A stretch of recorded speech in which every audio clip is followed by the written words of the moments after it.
तो next episode की शुरुआत यहाँ बिल्कुल उसी सीन से शुरू होती है जहाँ मास्टर जुआन तो काफी जरा गुस्से में दिखाई दे रहे थे, लेकिन टीचर में आगे की तरफ आते हुए यहाँ मास्टर जुआन से माफी मांगते हैं, जहाँ पर वो मास्टर जुआन से कहते हैं कि प्लीज मेरे डिसाइपल्स को माफ कर दीजिए, उनसे गलती हो गई। यूँ हो तो बाहर से मास्टर जुआन को इतना गुस्से में देखकर कहते हैं कि मास्टर जुआन तो काफी जरा कमाल के है। दूसरी तरफ हम देखते हैं कि मास्टर जुआन ने आखिरकार उन डिसाइपल को माफ कर दिया था, जिसकी वजह से होस्ट भी आगे की तरफ आते उन डिसाइपल्स के सामने खड़ा होकर गुस्सा होते हुए कहता है कि ये तुम्हारी आखिरी वार्निंग है, अगर दोबारा तुम दोनों में से ऐसा किसी ने भी कुछ करने की हिम्मत की तो तुम दोनों को मैच से डिस्क्वालीफाई कर दिया जाएगा। जिस पर वो दोनों वॉरियर तो काफी जरा घबराए हुए थे, लेकिन टीचर माँ उन्हीं में से एक डिसाइपल जिसका नाम मीखा था उसे कहते हैं कि चलो मीखा तैयार हो जाओ, अगली फाइट तुम ही लड़ोगे। क्योंकि ऑलरेडी शेख एकेडमी अपनी 2 फाइट्स को जीत चुकी थी और सन मून रॉयल एकेडमी सिर्फ अभी तक एक ही फाइट जीती है, इसलिए हम देखते हैं कि यहाँ पर जो 3rd फाइट हो रही थी वो मिस्टर बीबी वर्सेस मीखा की है, जहाँ वो दोनों ही स्टेज पर पहुँच जाते हैं और होस्ट ने भी यहाँ इन दोनों की फाइट को फौरन ही शुरू करवा दिया।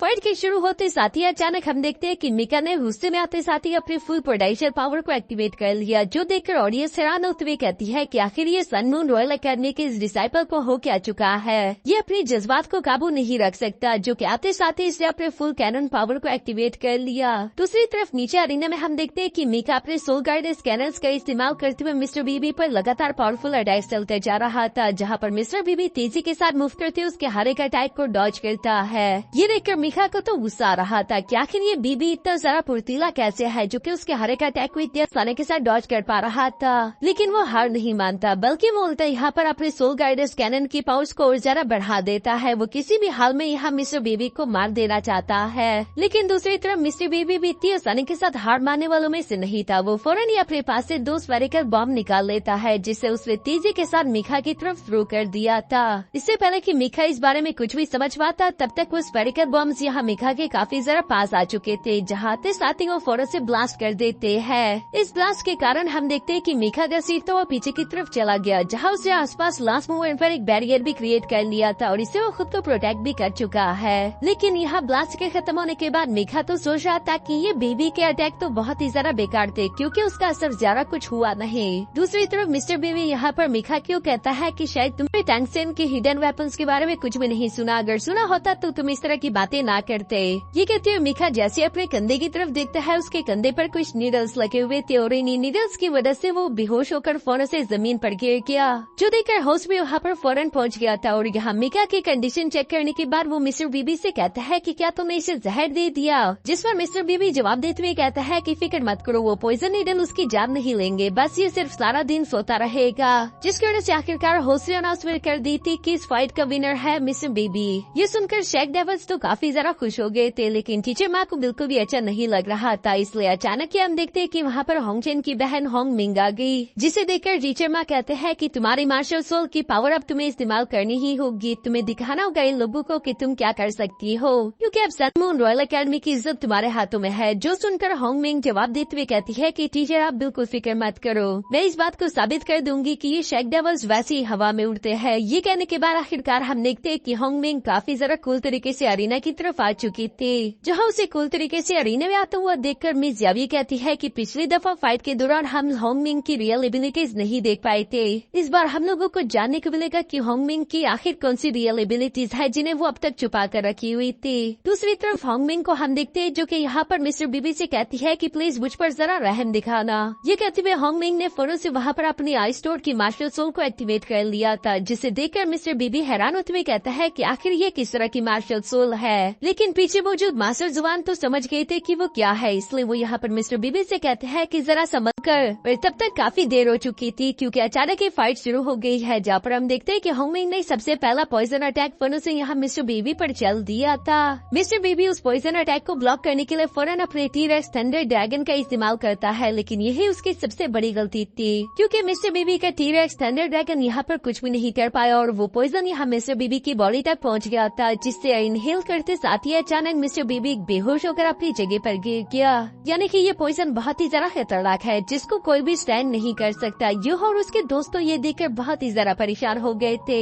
जबकि इस राउंड को इतनी आसानी के साथ जीतने के बाद तो होंग मिंग यहाँ इन लोगों की तरफ इशारा करते हुए कहती है कि चलो अब नेक्स्ट किसकी बारी। ये सुनकर तो 7 शेक डेविल्स को काफी जरा गुस्सा आ रहा था और इसी गुस्से के साथ मिस लिंग खड़े होकर फोनों से अरीना की तरफ चलना शुरू हो गए। गई, जहाँ उसे अरीना में आता हुआ देखकर होंगमिन को तो जरा से भी फिक्र नहीं हो रही थी, बल्कि वो पहले से और भी ज्यादा कॉन्फिडेंट दिखाई देती है। दूसरी तरफ हम मिस लिंग को देखते हैं, जिसने फाइट के शुरू होते साथ ही फौरन अपनी आईसी एबिलिटीज को एक्टिवेट करना शुरू कर दिया था। ये देखकर होंगमिन भी अपने सोल गाइडेंस कैनन की पावर्स का इस्तेमाल करते हुए अचानक से खुद की रफ्तार को तेज कर लेती है और वो यहाँ बहुत ही अच्छे से मूव करते हुए मिस लिंग के पास आ रही थी, जो देखकर मिस लिंग ये बात तो अच्छे से जानती थी कि उस लड़की के पास पॉइजन की एबिलिटीज है, इसलिए वो अचानक से अपनी आईसी एबिलिटीज का इस्तेमाल करते हुए खुद को हवा में काफी ऊंचा ले गई, जिसका होंगमिन को अंदाजा नहीं था। और मिस लिंग यहाँ पर तेजी के साथ जंप करते हुए होंगमिन के पीछे की तरफ आ जाती है और लास्ट मोमेंट पर हम देखते हैं कि अचानक उसने अपने आइस के टेक्निक का इस्तेमाल करते हुए होंगमिन को कैद भी कर दिया था, जिस कैद के अंदर से न होंगमिन निकल पाएगी न उसका कोई भी अटैक। लेकिन जैसे ही मिस लिंग यहाँ पर अपनी आंखें खोलती है, उसके सामने तो आइस टोड मौजूद है, जो कि होंगमिन का मार्शल सोल था। और इससे पहले कि यहाँ मिस लिंग कुछ भी सोच पाती, वो फौरन से बेहोश होकर नीचे गिर जाती है। ये देखकर तो सब लोग ही हैरान हो गए थे, जबकि दूसरी तरफ हम होंगमिन को देखते हैं, जो कि काफी आसानी के साथ उस आइस प्रिजन को ब्रेक करते हुए बाहर आ गई। साथ ही साथ वो मुस्कुराते हुए कहती है कि ये लड़की तो काफी जरा बेवकूफ थी, इसे शायद मालूम नहीं कि मेरे पास भी आइस टोड की एट्रीब्यूशन है, यानी कि आइस एबिलिटीज मेरे खिलाफ कुछ नहीं कर सकती।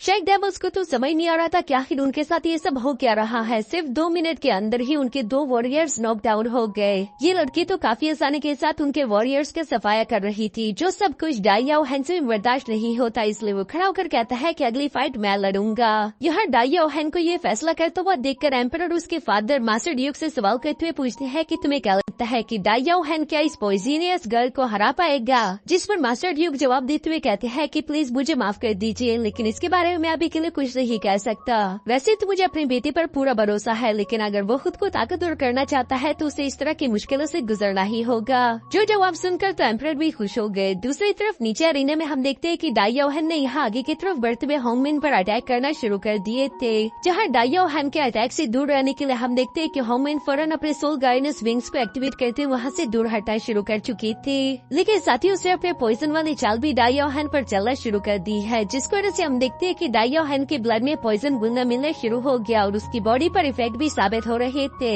की जाओ यहाँ पर अपने दोस्तों को बताता है कि होंगमिन के पास जो सोड और आर्मर है दोनों ही लेवल 6 के है और इन दोनों पर ही पॉइजन लगा हुआ है, यानी कि डाई याओ हेन के पास बचने का कोई भी रास्ता नहीं, चाहे वो उसके सोड से टकराए या फिर उसके आर्मर को टच करे, हर तरीके से पॉइजन उसकी बॉडी में एंटर होगा। जो सुनकर उसके दोस्तों काफी ज्यादा परेशान हो गए थे। लेकिन दूसरी तरफ अरीना में हम देखते हैं कि अचानक ही वहाँ पर डाई याओ हेन ने अपने विजर टाइगर ट्रांसफॉर्मेशन टेक्निक को एक्टिवेट कर लिया, जो देखकर तो होंगमिन हैरान हो गई थी। जबकि सिर्फ यही नहीं, बल्कि हम देखते हैं कि डाई याओ हेन ने अपने white tiger magical transformation technique को भी प्लस कर दिया। इन डबल टेक्निक्स को देखकर मास्टर ड्यूक समझ गए थे कि डाई याओ हेन ये इसलिए कर रहा है ताकि वो इस पॉइजन के इफेक्ट को खुद की बॉडी में कम कर सके, जबकि यूहाओ भी इस बात को जानता रहा कि डाई याओ हेन अपनी इन डबल टेक्निक्स का इस्तेमाल इसलिए कर रहा है ताकि वो इस पॉइजन से थोड़ा वक्त निकाल सके और वो होंगमिन के पास जाकर उसे हिट कर सके। यह इन दोनों डबल टेक्निक्स को एक्टिवेट करने की वजह से हम देखते हैं कि डाई याओ हेन तो काफी ज्यादा गुस्से में आ चुका था और वो अपने व्हाइट टाइगर क्लॉ का इस्तेमाल करते हुए तेजी के साथ आगे बढ़ते हुए होंगमिन पर एक पावरफुल अटैक चल देता है, जिसके कारण होंगमिन के मुंह से तो खून निकल आया था। और सिर्फ यही पर नहीं, बल्कि डाई याओ हेन लगातार अब उस पर अटैक्स चलता रहा। जहाँ डाई याओ हेन के मीटियोर शावर टेक्निक से बचने के लिए तो होंगमिन को भी डिफिकल्टी हो रही थी। टीचर माँ को अब होंगमिन के लिए परेशानी होने लगी है, लेकिन चूंकि होंगमिन सन मून रॉयल एकेडमी की डिसाइपल थी, इसलिए उसके पास सोल गाइडेंस वेपन की कोई कमी नहीं। वो यहाँ पर एक स्पेस सोल गाइडेंस आर्टिफैक्ट का इस्तेमाल करते खुद को टेलीपोर्ट करके वहाँ से दूर ले जाती है।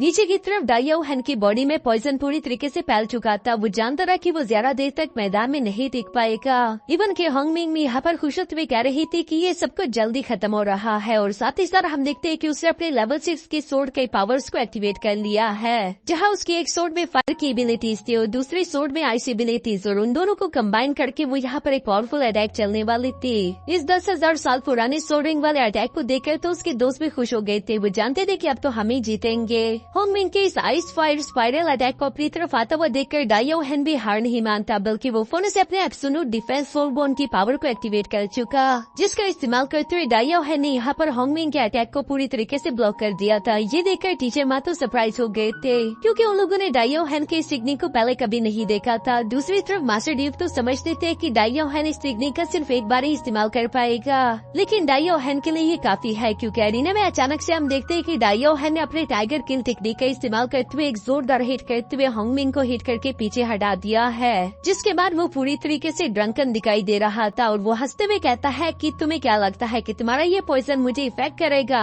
नहीं, ये तो मेरे लिए वाइन की तरह काम कर रहा है, तुम चाहकर भी मुझसे नहीं बच सकते। ये कहते हुए डाइयो हैन काफी जरा कूल लग रहा था, जबकि डाइयो हैन के टाइगर किल के अटैक की वजह से हम देखते हैं कि होंगमिंग तो गिरकर बेहोश हो चुकी है। टीचर मैप को ये सब देखकर बहुत ही गुस्सा आ गया, लेकिन वो चाहकर भी कुछ नहीं कर सकते और यहाँ इसी वजह से शेक डेविल्स इस फाइट को जीत चुके हैं। सनमून रॉयल एकेडमी के लोग तो यहाँ पर डाइयो हैन को देखते हुए कहते हैं कि ये लड़का इतना ज्यादा ताकतवर होगा किसी ने एक्सपेक्ट नहीं किया, बल्कि ये तो पूरी तरीके से एक मॉन्स्टर है। टीचर मैप को तो लगा था कि होंगमिंग तो काफी आसानी के साथ अपने पॉइजन का इस्तेमाल करते हुए सब शेक डेविल्स को हरा देगी, लेकिन उनकी उम्मीद बिल्कुल भी नहीं थी कि डाइयो हैन ऐसा कुछ कर पाएगा। दूसरी तरफ इस मैच को जीतने के बाद डाइयो हैन खुद ही अरीना से उतरता हुआ नीचे की तरफ आ गया, जहाँ वो ज़्याओटाओ से कहता है कि अब स्टेज तुम्हारा हुआ, लीडर अब आगे की इज्जत हमारी तुम्हारे हाथों में है। ये कहने के बाद डाइयो हैन यहाँ ज़्याओटाओ के साथ क्लैप करता हुआ वहाँ से धीरे की तरफ रवाना हो गया, जबकि ज़्याओटाओ मैदान में आ चुकी थी। जबकि नीचे की तरफ डाइयो हैन के लिए खड़ा होना भी मुश्किल हो चुका था, धीरे धीरे करके वो बेहोश होने लगा है। इसलिए हम देखते हैं कि मास्टर जुआन फोन से आगे जाकर उसे पकड़ चुके थे। मास्टर ड्यूक को भी खुद की बेटी की बहुत ही ज्यादा फिक्र हो रही थी, जबकि ज़्याओटाओ तो ये सब देखकर गुस्सा होते हुए अपने दुश्मनों की तरफ देखते हुए कहती है कि बताओ अब तुम में से कौन आगे आकर मेरे हाथों पीटना चाहेगा। जो सुनकर कैप्टन रोलोंग तो आगे की तरफ फाइट करने के लिए जाने वाले थे, लेकिन टीचर माओ से रुकते हुए यहाँ पर सबके सामने अनाउंसमेंट करते हुए कहते हैं कि हमारी सनमून रॉयल एकेडमी हार मानती है, हम लोग 1 वर्सेस 1 को आगे कंटिन्यू नहीं करना चाहते। चलो अब 2 वर्सेस 3 का कंपटीशन शुरू करते हैं। दोस्तों, जैसा कि मैंने आप लोगों को पहले ही बताया था कि ये सोल फाइटिंग कंपटीशन का फाइनल राउंड है। यहाँ पर 3 तरह के मैचेस होंगे, जहाँ पर पहला 7 वर्सेस 7 की फाइट थी और उसके दौरान हम जानते हैं कि शेक डेविल्स हार चुके थे। दूसरा 1 वर्सेस 1 की फाइट होगी, जिसके दौरान शेक डेविल्स जीत चुके हैं। अब लास्ट कंपटीशन होगा 2 वर्सेस 3 कंपटीशन और इस राउंड को जो भी जीतेगा वही इस पूरे सोल कंपटीशन की विनर होगी, जिसके लिए तो सब लोग ही काफी जरा एक्साइटेड थे और इवन होस्ट ने भी बता दिया था कि 2-3 कंपटीशन सिर्फ 10 मिनट में ही शुरू होगा। मिस याबी यहाँ पर हालात का जायजा लेते हुए कहती है कि सनमून रॉयल एकेडमी के कुछ डिसाइपल्स बहुत ही बुरी तरीके से इंजर्ड हो गए, लेकिन अभी भी उन लोगों के पास काफी ऐसे डिसाइपल्स है जो कि फाइट करने की काबिल है। दूसरी तरफ हम लोगों के पास डिसाइपल्स की कमी होगी, क्योंकि हम लोग जानते हैं कि केटा और जूस एंड शी, मिस लिंग और इवन की डाइयो हैन सब लोगों की हालत बहुत ही बुरी तरीके से खराब हो चुकी है। 10 मिनट के अंदर तो वो चारों के चारों दोबारा से तैयार नहीं हो सकते। सनमून रॉयल एकेडमी इस चीज का अच्छे से फायदा उठाएगी। इवन के टीचर माँ भी यहाँ पर अपने डिसाइपल्स को यही समझा रहे थे। वो अपने डिसाइपल्स को बताते हैं कि शेक एकेडमी के अब सिर्फ 5 ऐसे डिसाइपल्स है जो कि फाइट करने के काबिल बचे हैं, यानी कि हम लोगों को पहले 2 राउंड्स को अच्छे से जीतना होगा। उन पहले 2 राउंड्स में 2 वर्सेस 2 यानी कि 4 लोग फाइट करने के लिए आएंगे और 5वें राउंड के पास उनके पास वॉरियर्स ही नहीं बचेंगे कि वो फाइट कर सके, यानी कि जीत हमारी ही होगी। हमें कुछ भी करके पहले 2 राउंड्स को फन से जीतना होगा। जहाँ पहले राउंड में फाइट करने के लिए टीचर वो अपने सामने मौजूद फेंग और रोलोंग दोनों से कहता है कि पहले राउंड को तुम लोग जीतोगे, और ये कहने के बाद वो उन दोनों को फाइट करने के लिए अरीना की तरफ भेज देते हैं। जहाँ पर इन दोनों से पहले राउंड में फाइट करने के लिए हम देखते हैं कि अरीना में ज़्याओटाओ आ चुकी थी, जिसे देखकर होस्ट हैरान होते हुए कहता है कि ये 2 वर्सेस 2 की फाइट है, तुम्हारा दूसरा वॉरियर कहाँ पर है? जिस पर ज़्याओटाओ आगे की तरफ आते हुए कहती है कि मैं अकेले ही काफी हूँ इन दोनों को हराने के लिए। टीचर माँ तो ये देखकर हैरान होते हुए कहते हैं कि ये बिल्कुल अनएक्सपेक्टेड था। इवन की रोलोंग और फेंग भी यहाँ पर कह रहे थे कि ये लड़की कोई ज्यादा ही एरोगेंट है, लगता है कि इस लड़की को मजा चकाना ही होगा। यहाँ पर इन लोगों के दरमियान फाइट शुरू हो चुकी थी, जबकि मिस याबी दूर से इस फाइट को देखते हुए जानती थी कि ज़्याओटाओ को ये करना ही होगा, क्योंकि पीछे की तरफ सिर्फ जूनियर्स ही बचे हैं। एक तो ज़्याओ ज़्याओ है, दूसरा केटाओ जो कि अभी तक पूरी तरीके से रिकवर भी नहीं कर पाया, और यूहा और वॉर्नोंग। ज़्याओटाओ के अकेले इस राउंड में फाइट करने के बाद पीछे हम लोगों के पास यूहा और वॉर्नोंग बचेंगे, जिसे हम लोग नेक्स्ट राउंड में बेचेंगे। हमें इन दोनों पर ही डिपेंड होना होगा कि ये दोनों ही हमारे लिए पहले 2 राउंड्स को जीत दे और हम लोग इस कंपटीशन को जीत पाए, क्योंकि 3 वर्सेस 3 कंपटीशन को फाइट करने के लिए हमारे पास डिसाइपल्स ही नहीं बचेंगे। मिस याबी ये बात भी अच्छे से जानती थी कि ज़्याओटाओ के लिए अकेले इन 2 वॉरियर्स से फाइट करना भी मुश्किल होगा, क्योंकि रोलोंग अकेला ही एक लेवल 6 का सोल गाइडेंस मास्टर है, जबकि दूसरी तरफ फेंग भी कुछ कम नहीं। इन लोगों का पावर लेवल गैप बहुत ही ज्यादा है। अगर ज़्याओटाओ यहाँ पर इन दोनों को किसी तरीके से हरा पाई तभी हम लोगों की जीतने का कुछ चांस होगा, वरना हम लोग हार मान लेंगे। दूसरी तरफ विजय अरेना में हम देखते हैं कि यहाँ ज़्याओटाओ अकेले ही उन दोनों वॉरियर्स के साथ फाइट कर रही थी, जहाँ फाइट के दौरान हम देखते हैं कि रोलोंग ने अचानक अपने लेजर कैनन्स का इस्तेमाल करते हुए ज़्याओटाओ पर अटैक कर दिया था, जहाँ पर फेंग रोलोंग से कहता है कि रोलोंग मुझे बस कुछ वक्त चाहिए। ये कहते साथ ही वो वहाँ पर अपने कुछ सोल गाइडेंस कैनन को बनाना शुरू कर देता है, जिन सोल गाइडेंस कैनन की एक्टिवेशन उसने बहुत ही जल्दी कर ली थी, और यहाँ पर इसी वजह से हम देखते हैं कि रोलोंग जम कर तो फौरन से फेंग की पीछे आकर खड़ा हो गया। इससे पहले कि ज़्याओटाओ इन लोगों के करीब भी आ पाती, फेंग ने फोनों से अपने सोल गाइडेंस कैनन ब्लास्ट का इस्तेमाल करते हुए ज़्याओटाओ पर अटैक्स चलना शुरू कर दिए थे, जहाँ पर उन अटैक्स की तादाद काफी ज्यादा थी। ज़्याओटाओ के लिए इन अटैक्स को डॉज करना मुश्किल था, इसलिए हम देखते हैं कि वो भी फौरन अपने मीटियोर शावर टेक्निक का इस्तेमाल करती उन अटैक्स को डिस्ट्रॉय करती है। यहाँ ये दोनों ही पावरफुल अटैक्स सीधे जाकर एक दूसरे से अरीना में टकरा रहे थे, लेकिन इस मौके का फायदा पीछे मौजूद रूलोंग ने उठा लिया, क्योंकि वो अपने पास एक लेवल 6 की डबल स्पिरिट सोर्ड को एक्टिवेट कर लेता है, जिसके पास लाइट एंड डार्क दोनों के एट्रीब्यूशन थे। इस सोर्ड को एक्टिवेट करके रूलोंग तो काफी ज्यादा खुश दिखाई दे रहा था। उसने अपने बाकी के सारे कैनन ब्लास्ट पीछे हटा लिए थे। मास्टर जुआन उस सोर्ड को देखते हुए कहते हैं कि इस सोर्ड के पास लाइट और डार्क दोनों एट्रीब्यूशन है। लगता है कि इन लोगों ने ज़्याओटाओ की बॉडी को काफी अच्छी तरीके से पढ़ा है, इसीलिए ये लोग स्पेशली सोल गाइडेंस सोर्ड को यहाँ ज़्याओटाओ को ही हराने के लिए लाए थे, जबकि टीचर माय भी बिल्कुल यही सब बातें सोच रहे थे और ये बात बिल्कुल सच थी। नीचे की तरफ अरीना में हम देखते हैं कि रूलोंग ने अचानक अपनी डबल स्पिरिट सोर्ड की डार्क एट्रीब्यूशन का इस्तेमाल करते हुए फोनों से यहाँ ज़्याओटाओ पर अटैक कर दिया था, जिसे ज़्याओटाओ अपने फिनिक्स फ्लेम का इस्तेमाल करते हुए ब्लॉक करने की कोशिश करती है, लेकिन रूलोंग लगातार उस डार्क एनर्जी के एट्रीब्यूशन को यूं ही बढ़ाता जा रहा था। जो डार्क एनर्जी जैसे यहाँ पर ज़्याओटाओ की बॉडी को हिट करती, अचानक से उसकी बॉडी में काफी ज्यादा पेन होना शुरू हो गई थी। वो दर्द से चिल्ला रही थी और इसी मौके का फायदा उठाकर फेंग ने भी अपने कैनन ब्लास्ट का इस्तेमाल करते हुए ज़्याओटाओ को हिट करके जमीन पर पटक दिया।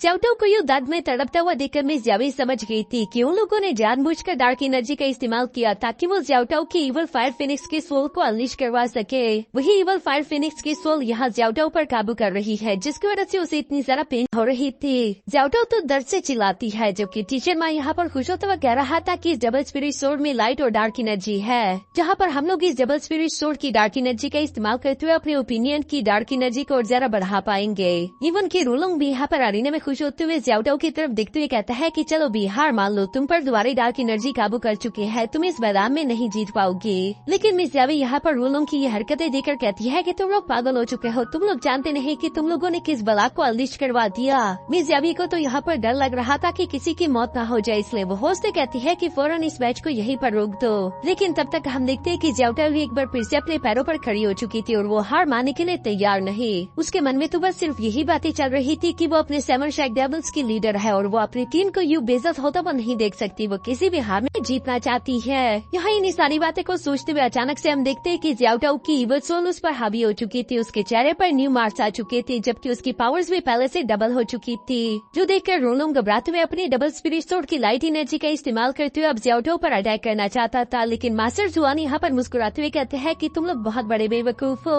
अगर तुम लोगों को मालूम होता कि ये मैजिकल इवल फायर फिनिक्स की पावर्स कहाँ से आई थी तो तुम लोग ये गलती कभी ना करते। जबकि दूसरी तरफ अरीना में यहाँ पर ज़्याओटाओ धीरे धीरे आगे की तरफ बढ़ते हुए कहती है कि तुम लोग मेरी ताकत देखना चाहते थे ना, तो चलो देखो। ये कहते साथ ही उस टाइम पे फायर फिनिक्स की एबिलिटीज को एक बार फिर से एक्टिवेट कर दिया है, जहाँ उसकी फिनिक्स रो टेक्निक की मदद से फेंग और रूलोंग दोनों के कानों के पर्दे फट रहे थे। फेंग तो अपने सोल गाइडेंस कैनन का इस्तेमाल करते हुए यहाँ ज़्याओटाओ पर अटैक करना चाहता था, लेकिन दूसरी तरफ ज़्याओटाओ अपने मामूली हाथ के इशारे से ही फेंग को उठाकर अरीना से बाहर पटक चुकी थी, जिसके साथ ही हम देखते हैं कि वो ज़्याओटाओ यहाँ अपने पास से ट्राइनोसोरस सोर्ड को भी बाहर निकाल रही थी, जो कि असल में तो डाइयाओहेन को बिलोंग करती है। लेकिन हम लोगों को दिखाया जाता है जब डाइयाओहेन अरीना से बाहर जा रहा था तो उसने ज़्याओटाओ के साथ क्लैप किया था और इसी दौरान डाइयाओहेन ने ये सोर्ड ज़्याओटाओ को पकड़ा दी थी, जिस पर ज़्याओटाओ ने इविल फायर फिनिक्स की एबिलिटीज को चलाकर आगे की तरफ बढ़ते हुए फोनों से रूलोंग पर अटैक करना शुरू कर दिया था। रूलोंग को तो ये देखकर काफी ज्यादा हैरानगी होती है, क्योंकि ज़्याओटाओ का हर एक हमला ही जानलेवा था, वो एक अटैक उसकी जान ले सकता है। सब लोगों को ही इस फाइट ने काफी हैरान कर दिया था। रूलोंग तो उड़ता हुआ सीधे पीछे की तरफ जा गिरा, जबकि ज़्याओटाओ उसकी जान लेने के लिए इविल स्लैश टेक्निक का इस्तेमाल करते हुए फोनों से उस पर हमला कर चुकी थी।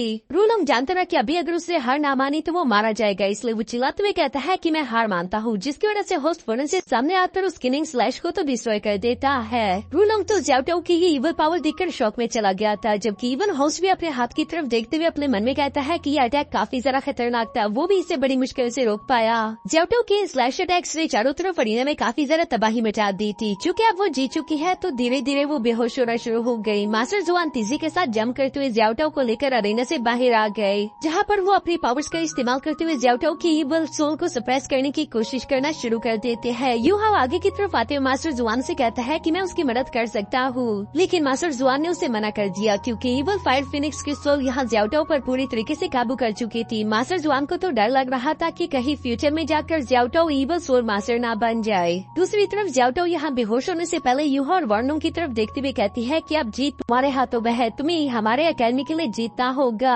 जो कहने के बाद वो बेहोश हो चुकी थी। मास्टर जुआन यहाँ यूहा और वर्नोंग से कहते हैं कि तुम लोगों को फाइट करने की कोई जरूरत नहीं है, क्योंकि इस राउंड में फाइट करने के लिए यहाँ मैदान में होंग चेन और होंग मिंग आने वाले हैं, जो दोनों ही काफी जरा खतरनाक थे और वो यूहा और वर्नोंग की जान भी ले सकते थे। लेकिन यूहा और वर्नोंग तो हार ना मानते हुए कहते हैं कि हम लोग अपने आखिरी दम तक फाइट करेंगे, क्योंकि हम लोग ज़्याओटाओ की कुर्बानी को यूं जाया होने नहीं दे सकते। जो सुनकर मास्टर जुआन भी यहाँ यूहा और वर्नोंग से कहते हैं कि हमारे शेख एकेडमी को तुम दोनों पर प्राउड है, चाहे फिर तुम हारो और जीतो, ऑलरेडी हमारी नजरों में तुम्हारी इज्जत बढ़ चुकी है। जो कहने के बाद हम देखते हैं कि आखिरकार बेस्ट ऑफ लक कहते हुए यूहा और वर्नोंग को फाइट करने के लिए अरीना की तरफ भेज चुके थे। जहाँ अरीना में हम देखते हैं कि यूहा और वर्नोंग से फाइट करने के लिए वहाँ पर होंग चेन और होंग मिंग दोनों भी पहुँच गए और यहाँ ये लास्ट फाइनल मैच होने वाला था। मिर्जिया भी अपने मन में कह रही थी कि यूहा और वर्नोंग तुम दोनों को किसी तरह भी ये राउंड जीतना होगा, क्योंकि थर्ड राउंड को फाइट करने के लिए हमारे पास डिसाइपल नहीं बचे। इसी राउंड से पता चलेगा कि हम लोग इस सोल कंपटीशन की विनर है या फिर लूजर। और इसी के साथ हमारा ये एपिसोड ये पर खत्म हो जाता है।